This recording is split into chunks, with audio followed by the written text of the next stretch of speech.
Hi welcome back to ಎಲ್ಲರ್ vlog channel guys. ಇವತ್ತಿನ special ಏನು ಅಂತಂದರೆ, ಇವತ್ತು ನಮ್ಮ ಮನೆಯಲ್ಲಿ ಪೆಪ್ಪರ್ ಮಶ್ರೂಮ್ ಮಾಡ್ತಾ ಇದ್ದೀವಿ. ಹೇಗೆ ಮಾಡ್ತೀವಿ ಅಂತ ಹೇಳ್ಕೊಡ್ತೀವಿ. ನೀವು ಮನೇಲಿ ಮಾಡ್ಕೊಳ್ಳಿ, ತಿನ್ಕೊಳ್ಳಿ, ಚೆನ್ನಾಗಿ ಬರುತ್ತೆ. ಚೆನ್ನಾಗಿ ಬರಲಿಲ್ಲ ಅಂದರೆ ಕಮೆಂಟಲ್ಲಿ ಬೈರಿ, ನಮಗೇನು ಬೇಜಾರಿಲ್ಲ ಅಷ್ಟೇ. ಹೇಗೆ ಮಾಡೋದು ಅಂತ ಪ್ರಿಪ್ರೇಷನ್ಸ್ ತೋರಿಸ್ತೀನಿ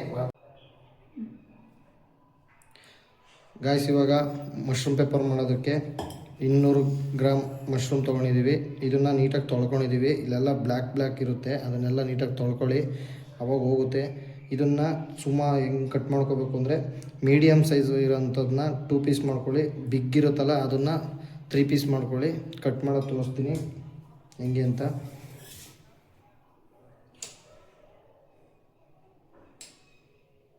ಆಲ್ಮೋಸ್ಟ್ ಎಲ್ಲ ಮೀಡಿಯಮೇ ಇದ್ದಾವೆ, ಅದರಿಂದ 2 ಪೀಸ್ ಮಾಡ್ಕೊತಾ ಇದ್ದೀನಿ ನಾನು.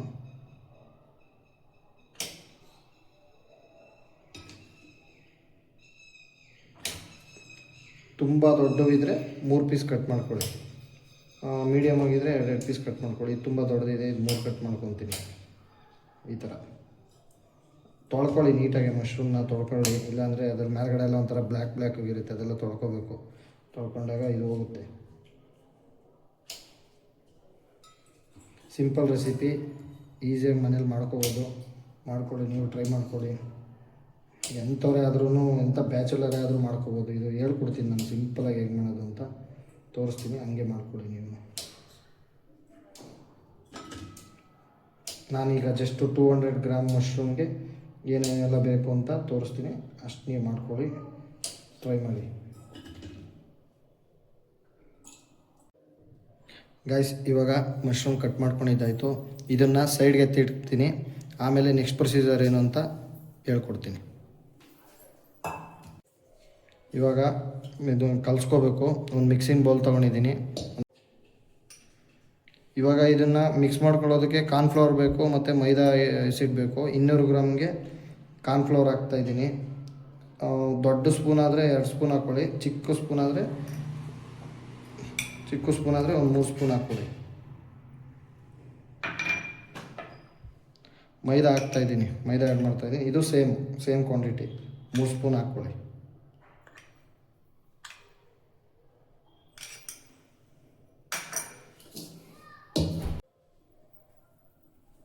ಇವಾಗ ಕಾರ್ನ್ಫ್ಲವರು ಮತ್ತು ಮೈದಾ ಹಸಿಟ್ಟು ಹಾಕ್ಕೊಂಡಿದ್ದೀನಿ. ಅದಕ್ಕೆ ಒಂದು ದೊಡ್ಡ ಟೇಬಲ್ ಸ್ಪೂನಲ್ಲಿ ಶುಂಠಿ ಬೆಳ್ಳುಳ್ಳಿ ಜಿಂಜರ್ ಗಾರ್ಲಿಕ್ ಪೇಸ್ಟ್ ಹಾಕೋಣ.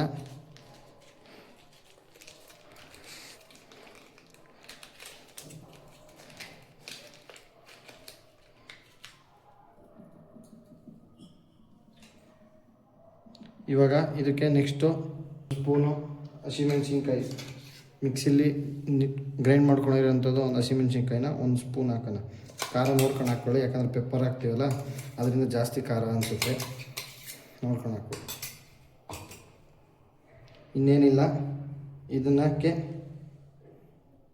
ನಮ್ಮ ಹೆಂಡ್ತಿ ಮನೆಯಲ್ಲಿ ಪೆಪ್ಪರ್ ಪೌಡ್ರ್ ಬೇಕು ಅಂದ ಇದಕ್ಕೆ ಇದರಲ್ಲಿ ಕುಟ್ಟಿದ್ದಾಳೆ. ಒಂದು ಅರ್ಧ ಗಂಟೆ ಕುಟ್ಟಿ ಪುಡಿ ಮಾಡೋಳೆ. ಇದನ್ನು ಒಂದು ಅರ್ಧ ಟೇಬಲ್ ಸ್ಪೂನ್ ಹಾಕೋಣ, ಯಾಕಂದರೆ ಲಾಸ್ಟಲ್ಲಿ ಹಾಕ್ತೀವಲ್ಲ ಅದರಿಂದ ಒಂದು ಅರ್ಧ ಟೇಬಲ್ ಸ್ಪೂನ್. ನೆಕ್ಸ್ಟು ಒಂದು ಅರ್ಧ ಟೇಬಲ್ ಸ್ಪೂನು ಗರಂ ಮಸಾಲ ಹಾಕ್ತಾಯಿದ್ದೀನಿ. ಈಗ ಇದಕ್ಕೆ ಎಷ್ಟು ಬೇಕೋ ಅಷ್ಟು ಸಾಲ್ಟ್ ಹಾಕ್ಕೊತಾ ಇದ್ದೀನಿ, 1 ಸ್ಪೂನ್.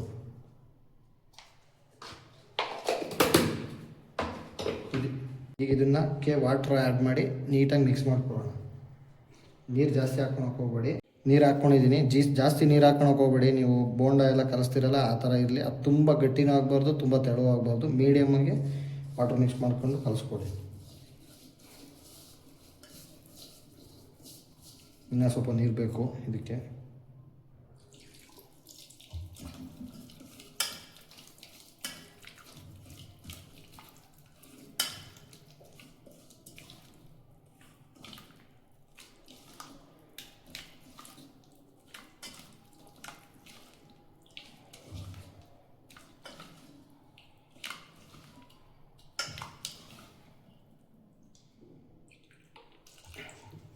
ನೋಡ್ಕೊಳ್ಳಿ, ಹದವಾಗಿ ಕಲಿಸ್ಕೊಳ್ಳಿ.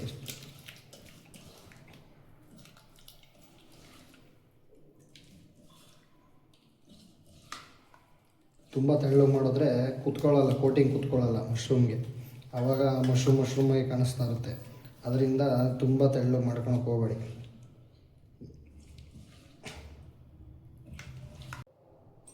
ಕರೆಕ್ಟಾಗಿ ಈಗ ಕೋಟಿಂಗ್ ಆಗಿ ಬಂದಿದೆ. ಈಗ ಇದಕ್ಕೆ ಜಸ್ಟ್ ಏನಿಲ್ಲ, ಮಶ್ರೂಮ್ ಆ್ಯಡ್ ಮಾಡ್ಕೊಬಿಡೋಣ. ಮಶ್ರೂಮ್ ಆ್ಯಡ್ ಮಾಡಿಕೊಂಡು ಚೆನ್ನಾಗಿ ಮಿಕ್ಸ್ ಮಾಡ್ಕೋಬೇಕು.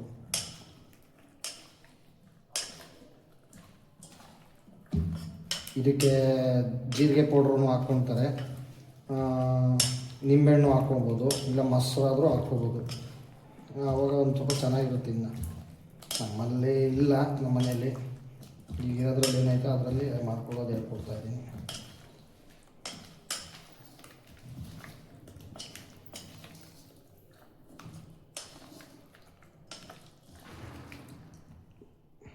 ಮಿಕ್ಸ್ ಮಾಡಿದ್ದಾಗೈತೆ. ಈಗ ಇದನ್ನು ಮ್ಯಾರಿನೇಷನ್ಗೆ ಇಡಬೇಕು. ಮ್ಯಾರಿನೇಷನ್ ನಿಮ್ಮ ಮನೇಲಿ ಫ್ರಿಜ್ ಇದ್ದರೆ ಫ್ರಿಜ್ಜಲ್ಲಿ ಒಂದು 15 ನಿಮಿಷ ಇಡಿ, ಇಲ್ಲ ಹಂಗೆ ಆಚೆ ಇಟ್ರೂ ಒಂದು 15 ನಿಮಿಷ ಆಚೆ ಇಡಿ. ನೀಟಾಗಿ ಮ್ಯಾರಿನೇಟ್ ಆಗುತ್ತೆ, ಎಲ್ಲ ನೀಟಾಗಿ ಕೋಟಿಂಗ್ ಕೂತ್ಕೊಳ್ಳುತ್ತೆ. ಆಮೇಲೆ ತೋರಿಸ್ಕೊಡ್ತೀನಿ ಹೇಗೆ ಅಂತ. ಮಿಕ್ಸಿಂಗ್ ಎಲ್ಲ ನೀಟಾಗಿ ಆಗಿದೆ. ಈಗ ಇದನ್ನು 15 ನಿಮಿಷ ಮ್ಯಾರಿನೇಷನ್ಗೆ ಇಡೋಣ. ಮ್ಯಾರಿನೇಷನ್ಗೆ ಇಟ್ಮೇಲೆ ನೆಕ್ಸ್ಟ್ ಪ್ರೊಸೀಜರ್ ಏನು ಅಂತ ತಿಳಿಸ್ಕೊಡ್ತೀನಿ. 15 ನಿಮಿಷ ಫ್ರಿಜ್ಜಲ್ಲಿ ಇಟ್ಟಿದ್ವಿ, ನೀಟಾಗಿ ಮ್ಯಾರಿನೇಷನ್ ಆಗಿದೆ. ನೆಕ್ಸ್ಟ್ ಈಗ ಇದನ್ನು ಸೈಡ್ಗೆ ಎತ್ತಿಟ್ಕೊಬಿಡೋಣ. ಒಂದು ಚಿಕ್ಕದು ಬಾಣಲಿ ಇಟ್ಕೊಳ್ಳಿ, ಗ್ಯಾಸ್ ಆನ್ ಮಾಡ್ಕೊಳ್ಳಿ. ಯಾಕಂದರೆ ಅದನ್ನು ಕರಿಬೇಕು, ಅದರಿಂದ ಎಣ್ಣೆ ಹಾಕ್ಕೊಳ್ಳಿ.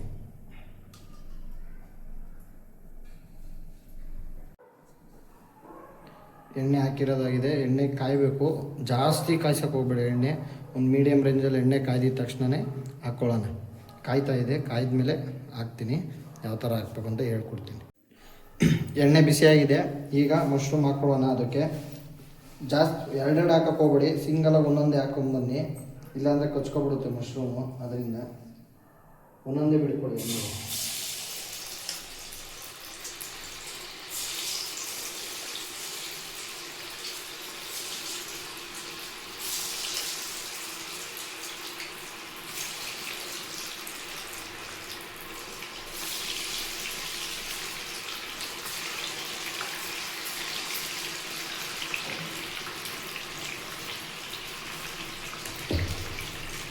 ಅದು ಬೇಯ ಹೋಗಬೇಕಾದಾಗ ಹಿಂದೆನೇ ತಿರ್ಸ್ಕೊಬೇಡಿ. ಅದೇ ಹಿಡ್ಕದೆ ಮಶ್ರೂಮ್ ಎಲ್ಲ ಮೇಲ್ಗಡೆ ಬರುತ್ತೆ, ಆವಾಗ ತಿರ್ಸ್ಕೊಳ್ಳಿ. ಇವಾಗ ತಿರ್ಗ್ಸೋಕೆ ಹೋದ್ರೆ ಏನಾಗುತ್ತೆ, ಎಲ್ಲ ಒಂಥರ ಎಲ್ಲ ಕಿತ್ಕೊಂಡ್ಬರುತ್ತೆ, ಮಶ್ರೂಮ್ ಎಲ್ಲ ಓಪನ್ ಆಗಿಬಿಡುತ್ತೆ.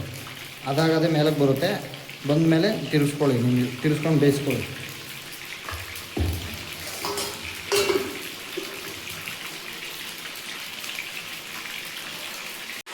ನೋಡಿ, ನಾನು ಅವೆಲ್ಲ ಹೇಳೋದ್ನಲ್ಲ, ಅದೇ ಹಿಡ್ಕದೆ ಮೇಲೆ ಬರುತ್ತೆ ಮಶ್ರೂಮ್ ಎಲ್ಲ ಅಂತ. ಹೀಟಾದ್ಮೇಲೆ ಇವಾಗ ತಿರ್ಸ್ಕೊಳ್ಳಿ.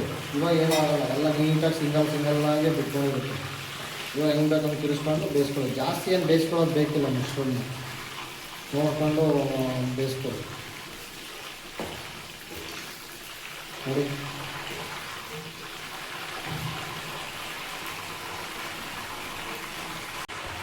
ಇದನ್ನೇನಪ್ಪ ಅಂತಂದರೆ ಕೆಲವರು ಹೋಟೆಲ್ಗಳಲ್ಲಿ ಯಾವ ಥರ ಮಾಡ್ತಾರೆ ಅಂದರೆ ಫುಡ್ ಕಲರ್ ಯೂಸ್ ಮಾಡ್ತಾರೆ.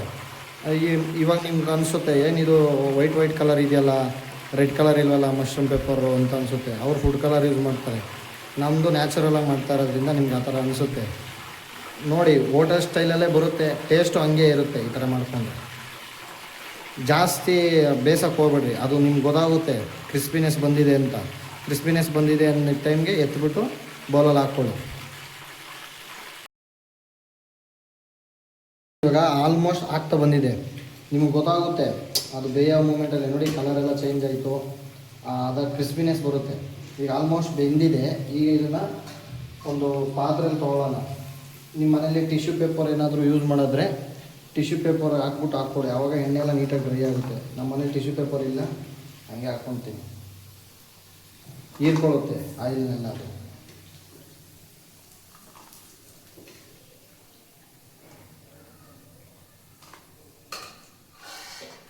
ಇವಾಗ ನೆಕ್ಸ್ಟ್ ಬ್ಯಾಚು ಬಿಡೋಣ.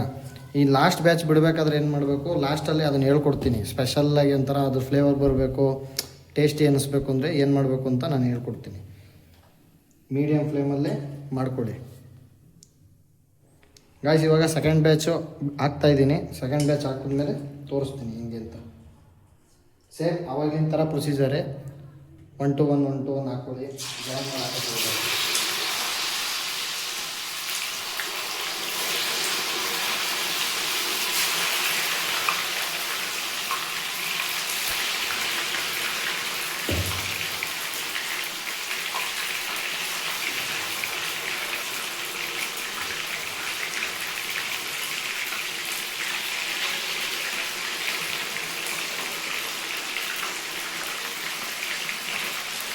ಅವಾಗಲೇ ಹೇಳಿದಿರೋ ಥರನೇ ಸೇಮ್ ಆಟೋಮೆಟಿಕ್ಕಾಗಿ ಅದೇ ಬೇಕು ಅಂತ ಬಿಟ್ಕೊಳ್ಳುತ್ತೆ, ಮೇಲೆ ಬರುತ್ತೆ. ಮೇಲೆ ಬಂದಾಗ ಮಾತ್ರ ನೀವು ತಿರುಗಿಸ್ಕೊಳ್ಳಿ. ನೀವು ಹಾಕ್ದಾಗೆ ತಿರುಗಿಸ್ಬಿಟ್ರೆ ಏನಾಗುತ್ತೆ, ಎಲ್ಲ ಮಶ್ರೂಮ್ ಎಲ್ಲ ಓಪನ್ ಆಗಿಬಿಡುತ್ತೆ, ಕದರ್ಕೊಬಿಡುತ್ತೆ. ಇವಾಗ ನೋಡಿ ಮೇಲೆ ಬಂದಿದೆ, ಇವಾಗ ತಿರುಗಿಸ್ಕೋಬೋದು. ಎಲ್ಲ ಬಿಡಿಯಾಗಿ ಬಂದಿರುತ್ತೆ. ಇವಾಗ ನಾನು ಅವಾಗಲೇ ಹೇಳ್ದಂಗೆ ಸ್ಪೆಷಲ್ಲಾಗಿ ಅದೊಂದು ಸ್ವಲ್ಪ ಫ್ಲೇವರ್ಫುಲ್ಲಾಗಿ ಬರಬೇಕು ಅಂದರೆ ಏನು ಮಾಡಬೇಕು ಅಂತಂದರೆ, ಟೇಸ್ಟಿಯಾಗಿ ಫ್ಲೇವರ್ಫುಲ್ಲಾಗಿ ಬಾಯಿಗೆ ಕರುಮ್ ಅಂತ ಬರಬೇಕು ಅಂದಾಗ ಬೆಳ್ಳುಳ್ಳಿ ತೊಗೊಳ್ಳಿ. ಒಂದೆರಡು ಬೆಳ್ಳುಳ್ಳಿ ಗೆಡ್ಡೆಯನ್ನು ತೊಗೊಂಡು ಅದನ್ನು ಎಲ್ಲ ಸಿಪ್ಪೆ ಎಲ್ಲ ಇದು ಮಾಡಿಕೊಂಡು ಅದನ್ನು ಡೈರೆಕ್ಟ್ ಅದರಲ್ಲಿ ಹಾಕ್ಕೊಳ್ಳಿ. ಇನ್ನೇನು ಲಾಸ್ಟು ಒಂದು 50% ಬೆಂದಿದೆ ಅನ್ನೋ ಮಾತ್ರ ಆ್ಯಡ್ ಮಾಡ್ಕೊಳ್ಳಿ.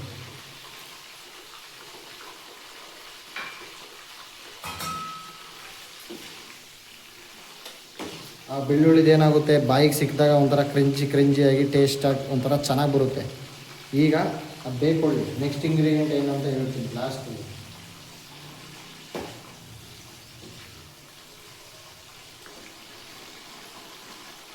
ಏನಪ್ಪ ಅಂತಂದರೆ ಇವೆಲ್ಲ ಸಿಂಪಲ್ ರೆಸಿಪೀಸು. ಮನೆಯಲ್ಲಿ ಮಕ್ಕಳು ಏನಾದರೂ ಅವಾಗ ಏನಾದರೂ ತಿನ್ನಬೇಕು, ಔಟ್ಸೈಡಲ್ಲಿ ಏನಾದರೂ ಪಾನಿಪುರಿ ಈ ಥರ ಆ ಥರ ತಿನ್ನಬೇಕು ಅಂತ ಅಂದಾಗ ಮನೆಯಲ್ಲಿ ಬೇಡ, ಔಟ್ಸೈಡ್ ಫುಡ್ ಬೇಡ, ಹೆಲ್ದಿ ಫುಡ್ ಮಾಡ್ಕೊಡೋಣ ನಾವೇ ಅಂತಂದರೆ ಬೆಟರಾಗಿ ಈ ಥರದ ಫುಡ್ಗಳನ್ನೆಲ್ಲ ಮಾಡ್ಕೊಂಡು ತಿನ್ಬೋದು. ಮಕ್ಳಿಗೂ ಚೆನ್ನಾಗಿರುತ್ತೆ, ಮಕ್ಕಳೂ ತಿಂತಾರೆ, ಇಷ್ಟಪಟ್ಟೆ ತಿಂತಾರೆ. ಗಾಯ್ಸ್ ಇನ್ನೇನು ಸ್ವಲ್ಪ ಬೆಂದಿದೆ. ಈಗ ಲಾಸ್ಟಲ್ಲಿ ಒಂದು ಇಂಗ್ರೀಡಿಯೆಂಟ್ ಹಾಕ್ತೀನಿ ಅಂತ ಹೇಳಿದೆ, ಅದೇನಿಲ್ಲ, ಜಸ್ಟ್ ಕರಿಬೇವಿನ ಸೊಪ್ಪು. ಇದನ್ನು ಹಿಂಗೆ ಉದ್ದುದ್ದ ಏನಪ್ಪ ಅಂದರೆ ಬೆಳ್ಳುಳ್ಳಿ ಕರಿಬೇವಿನ ಸೊಪ್ಪು ಅದ್ರದ್ದೊಂದು ಫ್ಲೇವರ್ ಇರುತ್ತಲ್ಲ, ಅದು ಈ ಕರಿ ಐಟಮ್ಗಳಲ್ಲಿ ಅದು ಆ್ಯಡ್ ಮಾಡಿಕೊಂಡ್ರೆ ತುಂಬ ಚೆನ್ನಾಗಿರುತ್ತೆ. ತುಂಬ ಒಂಥರ ಸ್ಮೆಲ್ ಚೆನ್ನಾಗಿರುತ್ತೆ, ಟೇಸ್ಟು ಚೆನ್ನಾಗಿರುತ್ತೆ. ನೋಡಿ ಈಗ ರೆಡ್ ಕಲರ್ ಬರ್ತಿದೆ. ಲಾಸ್ಟ್ ಮೂಮೆಂಟಲ್ಲಿ ಆ್ಯಡ್ ಮಾಡಿಕೊಡಿ, ಆವಾಗ ಚೆನ್ನಾಗಿರುತ್ತೆ. ಜಾಸ್ತಿ ಕರಿಬೇವಿನ ಸೊಪ್ಪು ರೋಸ್ಟ್ ಆಗಲ್ಲ. ಗೈಸ್ ನೋಡಿ ಕರೆಕ್ಟಾಗಿ ಬೆಂದಿದೆ. ಫೈನಲ್ ರೌಂಡು ಸರ್ವ್ ಮಾಡ್ಕೊಳ್ಳೋಣ.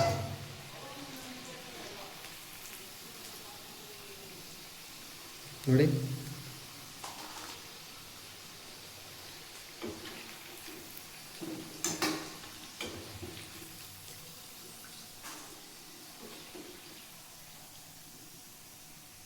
ಆ ಬೆಳ್ಳುಳ್ಳಿದು ಕರಿಬೇವಿನ ಸೊಪ್ಪು ಫ್ಲೇವರ್ ಬರುತ್ತಲ್ಲ. ಇನ್ನೂ ಒಂದು ಐಟಮ್ ಹಾಕಬೇಕು, ಅದು ಲಾಸ್ಟಲ್ಲಿ ತೋರಿಸ್ಕೊಡ್ತೀನಿ. ಅದು ಹಾಕಿದ್ರೆ ಇದಕ್ಕೆ ಈ ಪೆಪ್ಪರ್ ಮಶ್ರೂಮ್ ಅನ್ನೋದಕ್ಕೆ ಸೂಕ್ತವಾದಂಥ ಐಟಮ್ ಅದು ಹಾಕಲೇಬೇಕು ಕಂಪಲ್ಸರಿ. ಆವಾಗಲೇ ಅದು ಕಮ್ಮಿ ಹಾಕ್ಕೊಂಡೆ, ಇವಾಗ ಅದನ್ನು ಹಾಕಬೇಕು.